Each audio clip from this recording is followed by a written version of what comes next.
In the year 2000, HOT took the popular futuristic concept to a new level by starring in their own sci-fi movie, Age of Peace. But this was not just another typical idol movie. Age of Peace was the first 3D movie in the history of South Korea and cost 7 billion won in total. Directed by Lawrence Lee, the movie was shot in 3 weeks entirely in front of green screens at Shirogumi Studios in Japan. Except for the faces of the actors, every visual aspect of the film was digitized.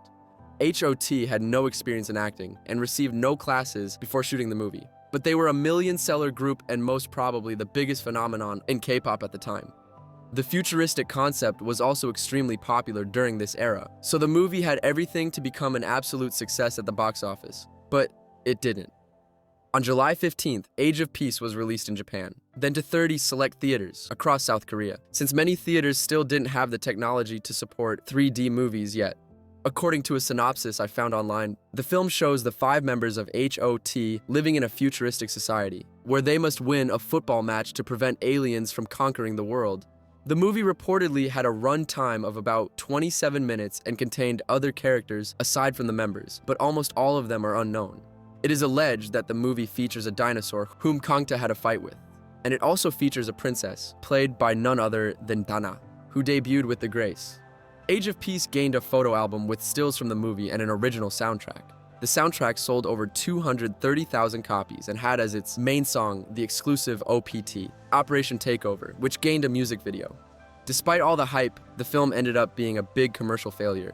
Age of Peace was not well received at all, to the point that it didn't spend an entire week in theaters. Thanks to its poor reception, the movie was pulled out of theaters after just a few days. It was never released on video or DVD, and all its reels were destroyed. The movie was shown again in Beijing in 2001, the same year in which a revised version was shown at Korea's largest theme park, Everland. But there are no records in image of any of the original or of the re-displays. The stills from the photo album also remain a mystery. None of them are available on the internet. 25 years later, all that there's left of Age of Peace is its trailer, behind-the-scenes footage, and some scenes that were included in the music video for OPT. The space soccer match of the century. The undefeated Zeus versus the Earth Union team, HOT. Yahoo!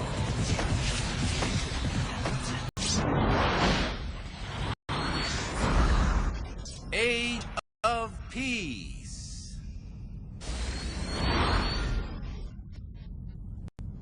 Ticketing, Millet21.com.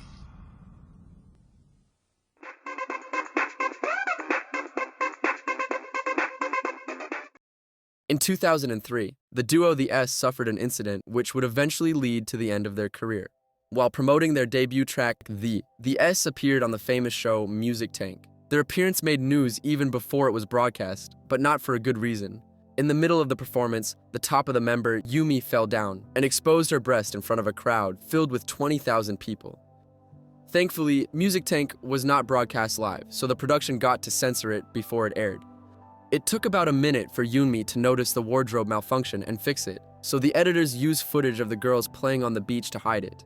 Even though it was censored, the performance still caused controversy and was very reported, with many speculating that the story was nothing but a publicity stunt. But there's a high chance we will never get to watch it, since nobody seems to find it. It is not clear if the performance was made available online at some point. People have already claimed that they had the footage, but it is still a mystery if they were telling the truth or not. This is a very curious case for different reasons. Music Tank was probably the most popular show focused on music at the time, so it is very unlikely that nobody recorded the broadcast that day. The controversy gained a lot of attention, so it's hard to think that nobody would have uploaded the recording to the internet if they had it. And since the wardrobe malfunction was not shown, there's also no reason for the performance not to be available. Of course, we can't forget that the S didn't achieve much success and had a short career thanks to the whole controversy. But they actually do have a lot of their performances archived. So it's very weird that the most famous one is nowhere to be found. I made a video covering the S previously and will leave its link in the description in case you want to learn more about them.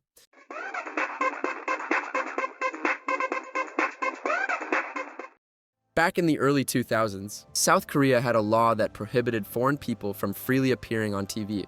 If they were staying in the country with a passport, they were only allowed to appear on 3 television channels.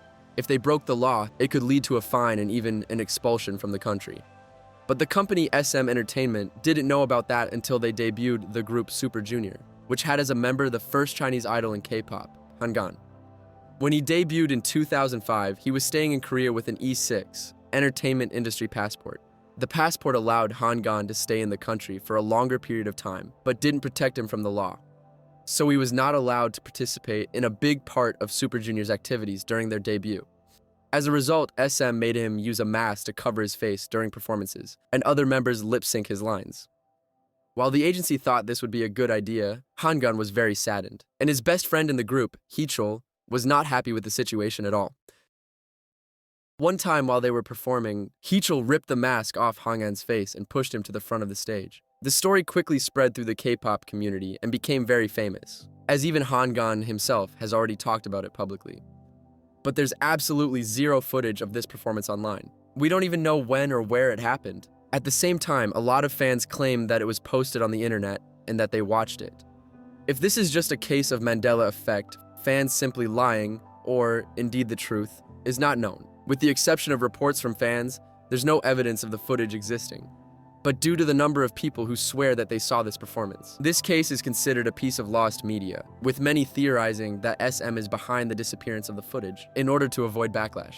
I also covered Hangeng's passage through K-pop on the channel before, and will leave the link in the description if you want to check it out, which I recommend doing.